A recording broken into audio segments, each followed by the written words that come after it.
Zaradi hude prometne nesreče je štajerska avtocesta med priključkoma Slovenske Konjice, Slovenska Bistrica jug zaprta v obe smeri.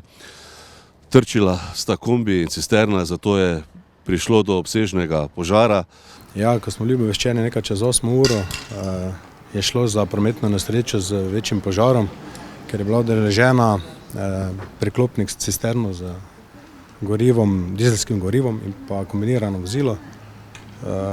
Takoj, ko smo šli na kraj, vodja intervencije Luka Rojs tudi aktiviral sosednja društva v pomoč, ker je že bilo vidno veliki snop dima.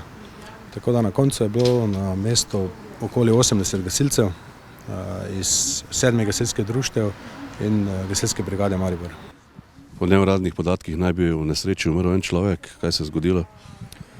Take podatke imamo mi, ena oseba je preminila na kraju, 2 sta bili pa poškodovani, oskrbljeni strani reševalcev pa naše prve pomoči in odpeljani v UKC Maribor.